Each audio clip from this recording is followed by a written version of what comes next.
All right, cool. Well, what's up, Nelly? Hey, how you doing? I'm good. How are you? Good, good. Good. Well, I'm Tyler, coming to you from Savannah.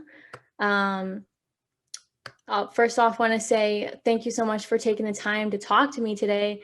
I feel so grateful to have this opportunity. Um, and I know you get this a lot, but I just have to say it. Your music is such a big part of my upbringing.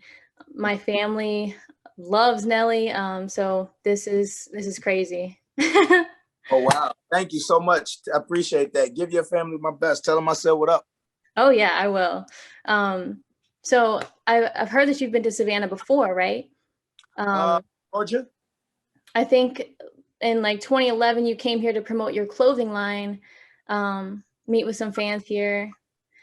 Um, and I love how hands-on you are with your fans in so many ways. And I was thinking with your release of Lil Bit with Florida Georgia Line, it must have been a really weird change for you to release a song and then not have that face-to-face interaction with your fans. Yeah, it definitely does feel different. You know, obviously getting a chance to present your music via internet is a little different as opposed to presenting it in person and getting a chance to almost explain yourself when you're presenting it, and people can feel the sincerity of it when you're talking about it more so in person as opposed to what we're doing now. But I mean, can't gripe about it. It's the way that it is, and can't take it personal, even though it feels personal. Right? Everyone's going through it right now. Right, right. Everybody's going through it, and considering some of the things people are going through, I think we kind of like have no room to complain about it. So we just have to make the best of it. Right, right. And this isn't your first release with Florida Georgia Line. This follows the success of Cruise. How did your friendship with Florida Georgia Line, start and blossom into this collaboration? Well, we were on the same label, Republic, Universal Republic. My man Monty Lippman, who was running Republic, he called me and was talking about the song, asked me, did I hear the song, did I like it? And I was like, yeah, it's a dope record, obviously. But at that time, it was strictly a country record. They hadn't crossed over anything. It was had topped the country charts, and they were like, we were thinking about crossing the song over. What do you think about it? And I was like, well, let me listen to it. Let me see if there's something that I can do that can make a difference. Because when you take a song that is already top of the charts, you don't want to put yourself in a catch-22. It's like, well, where do you go? Yeah. If it doesn't work, because this song has already been a hit, at least somewhere, period.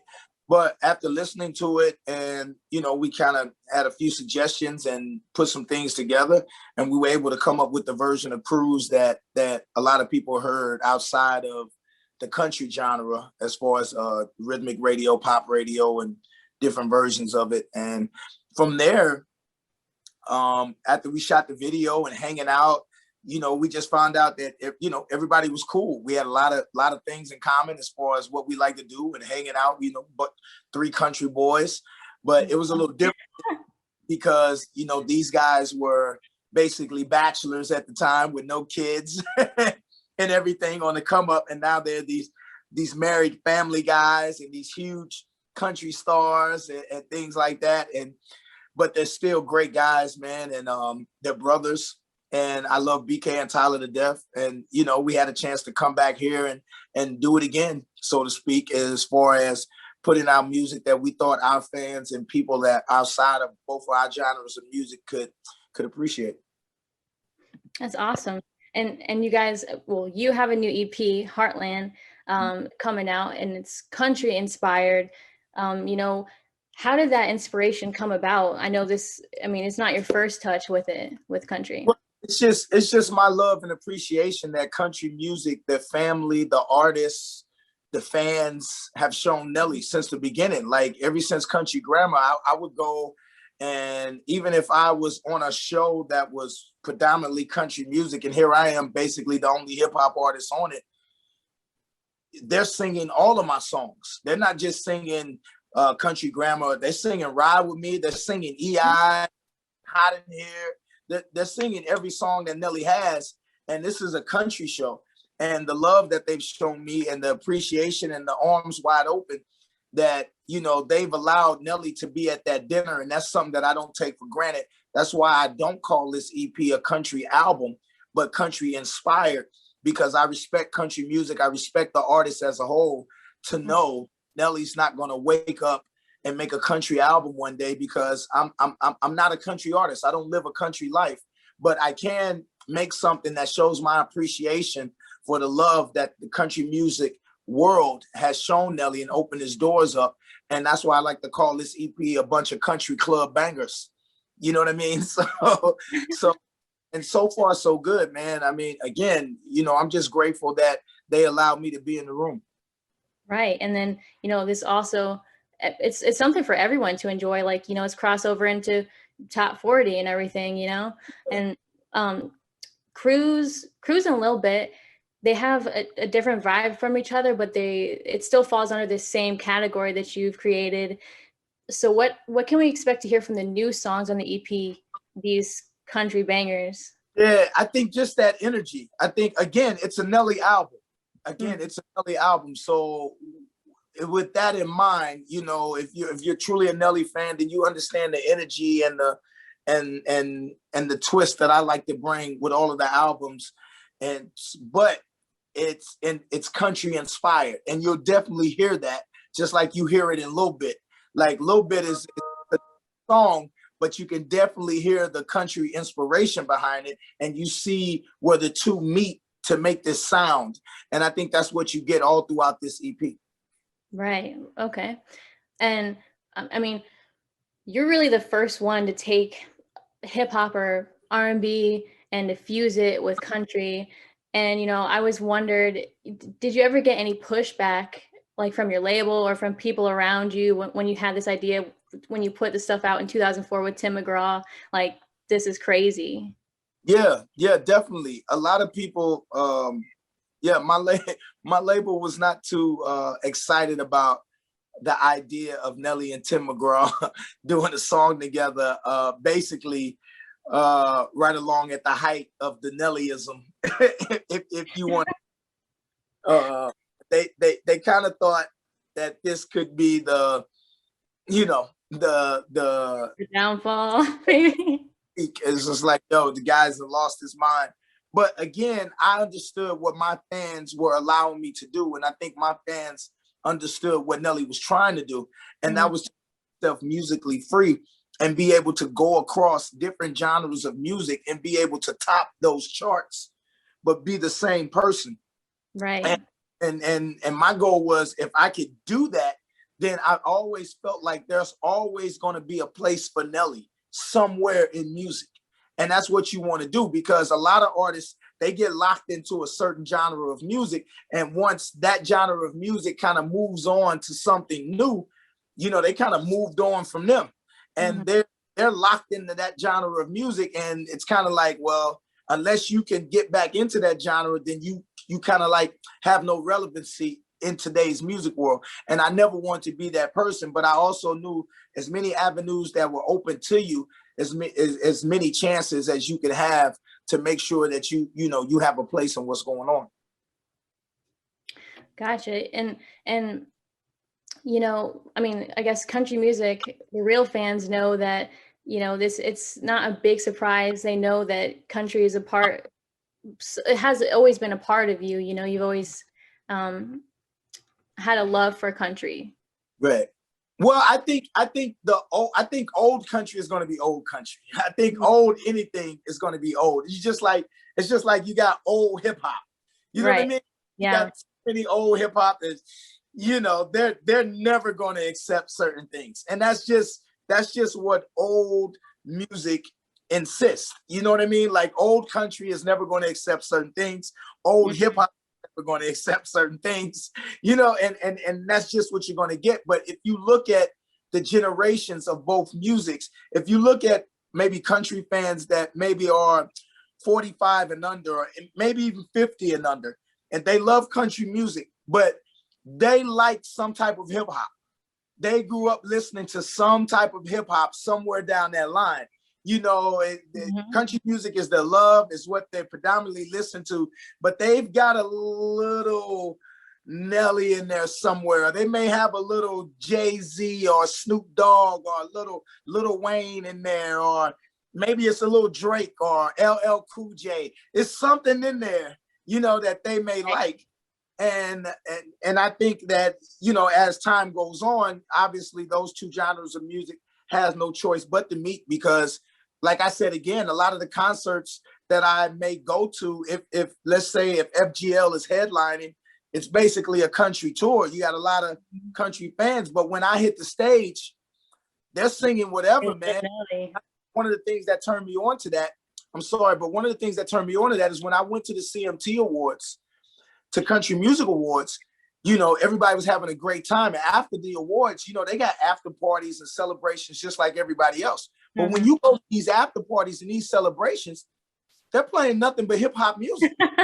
You know what I mean? These are country after parties. These are CMT after parties. You see a lot of hats, you see a lot of boots, but it's Lil Wayne blaring through the DJ. You know what I mean? And everybody having a great time. And I just always felt like, yo, why aren't there any country club bangers going right now? You know what I mean? And that's part of the inspiration behind, this Heartland EP and a lot of the music that we're doing for this project. That's awesome. And it's been more than 20 years since Country Grammar, which is insane. And I know especially in entertainment, people struggle with longevity, staying on the radar, and you've done that so well, this whole time. And how do you stay inspired, keep things fresh, what helps you continue your success? Just the love of music, basically. It's not a secret. I think if you love what you do, you're always going to find a trigger moment that's always going to inspire you to at least participate, some way to participate. Right now, my participation is still being out front. It's still being able to present music and do music and still give people Nelly. Now, 10 years from now, maybe it's not being out front, but it's still some type of participation, but I think I'll always be a part of what's going on in music. I love music.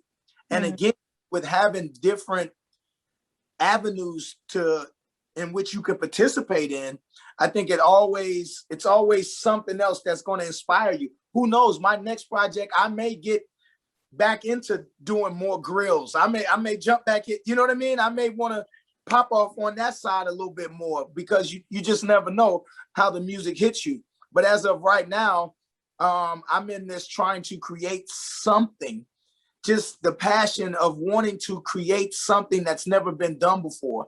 That's always driven me. And I think I'm here at this point now with this project. It's just like, who knows what this project can be? Who knows what this project can take? Who knows where this project can open up doors and create different genres of music to open up different artists. So I'm very geeked and excited about that possibility.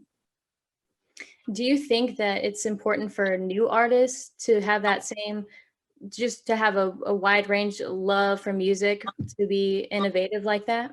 Well, I think it's okay for them too. I think a lot of people, when you grow up, it was just like, yo, you got to be in one lane, or, that's not real hip hop, or that's not real. And you get stifled because you want to lock in. And one of my guys, Breland, is real good. It's like a little brother of mine. He's a new artist, and he does it all, man. He does it all. He's got the song My Truck that a lot of people may know, and like that. And he's a phenomenal artist, incredible. And I worked with him on this project, and Blanco, and a lot of different people. And RMR is another creative person that is just in a different lane by itself, and it's not categorically explained yet. But no, man, I hope a lot of artists do come into this music game with an open mind and just are willing to, try new things. And speaking of new artists, I know you've been asked a lot about the Bust It Challenge. They blew up on TikTok, that had a sample of your song, and it's helping to launch Erica Banks's career. What do you think about how much the music industry has changed with social media? Yeah. I mean, yeah, you just said it. It's changed a lot. You know, it's different. You know, I get a question a lot. Yo, what would you tell a new artist right now trying to get into the game? I mean, all I can say is love what you do, because it's different for me. You know, we had to get out physically and hand our CDs out. We had to physically go and, you know, pop out the back of the trunk and give people CDs and do talent shows and things like that. And now you have artists who are going platinum, and I've never heard of them before a day in my life. They drop it online and it just takes off. Exactly. I've never seen any of their videos, but they're streaming millions and millions of views. They're making millions of dollars. You know, and I've never seen a video of theirs. I've never even heard of them, and it's just different now. But again, I think it has to come with the love of the music. So I mean, you know, I don't know. It just is different. To me, it's obvious. You can obviously see the difference. To me, for the better or for worse, I don't know. It's not for me to say. It's good for some people and it's bad for some people. You know, one thing I don't do is I try not to judge. I try not to judge because I want to be judged. You know what I mean? So I try to give people the benefit of the doubt. And I know in everything there's a good and there's a bad of it. You know, so right now it's nothing that to be complaining about. It's just the way that it is. It's not going to change. So either you can adapt or just don't do it. Right. Well, I can't take up too much more of your time. So let me just ask, is there any other country artists that you've always wanted to work with, like a dream list? I mean, I don't know yet. You know what I'm saying? But if my man Hank Williams want to get down with it, I really think me and the OG, I got this song. I'm putting it out there, you know, because you're not the first person that's asked me that. So, you know, I'm making sure that I keep my answer consistent. So if anybody cares about it, and anybody got old Hank Williams number, let him know Nelly's looking for him. All right. And when can we expect to hear your new EP? It should be due out this summer. Obviously, with the pandemic and everything, we're kind of treading water lightly because, you know, we don't know if we're going to be able to get out on tour. I would love to be able to get out and present my music live up close and in person. Yeah. As opposed to trying to do it over the internet. So we're kind of playing this thing by ear, but we definitely have it slated for this summer. All right. Look forward to hearing it. And thank you so much for your time, Nelly. It was an honor to meet you. No, thank you, Tyler. I appreciate it. Thank you. Thanks. And hey, guys, if you're watching and you haven't heard Lil Bit with Florida Georgia Line and Nelly, go check it out and be on the lookout for Nelly's new country-inspired EP, Heartland, coming out this summer. Thanks, Nelly. Thank you so much. Thank you.